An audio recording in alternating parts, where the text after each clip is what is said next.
Hello everyone. UPSC CSAT 2022 में पूछा गया डेटा सफिशिएंसी का यह सवाल अगर आपको परेशान करता है तो आज के बाद आपको बिल्कुल भी परेशान करने वाला नहीं है। होता क्या है कि डेटा सफिशिएंसी के सवाल जब एग्जाम हॉल में बच्चे देखते हैं तो स्किप कर देते हैं, छोड़ देते हैं। क्यों? क्योंकि बहुत लेंदी सवाल होते हैं जिसमें बच्चे को काफी ज्यादा परेशानी होती है। तो अगर आपको यह सवाल परेशान करता है तो आप जरूर इस वीडियो को देखिए और पूरा वीडियो देखिएगा, ठीक है। इसके बाद आपको आज के बाद डेटा सफिशिएंसी के सवालों में प्रॉब्लम नहीं होने वाली है। तो आपके सामने यहाँ पे सवाल दिया गया है, क्या जेड एक्स का भाई है? अब यहाँ पर आपसे क्वेश्चन में पूछा गया है कि क्या जेड जो है एक्स का भाई है।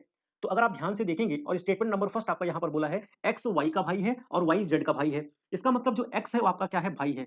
तो हम मेल को रेक्टेंगल में बना रहे हैं और जो फीमेल होगा उसको हम सर्कल में बनाएंगे, ठीक है। तो एक्स जो है भाई है किसका? भाई वाई का। और कह रहा है कि वाई भी भाई है किसका? भाई है जेड का। तो वाई भी आपका भाई है किसका? भाई है जेड का।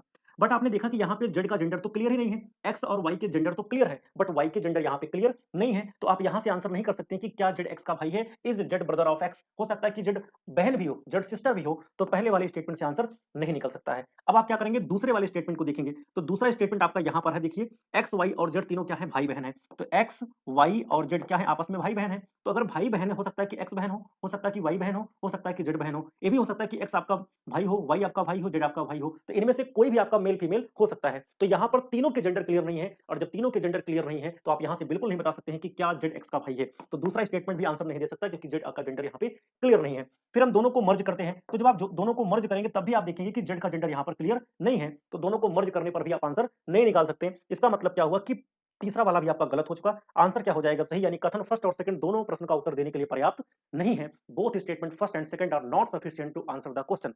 मिलते हैं अगले वीडियो में। अगर आपको वीडियो अच्छा लगा हो तो आप इसको शेयर कीजिएगा, लाइक कीजिएगा और सब्सक्राइब कीजिएगा। Thank you so much.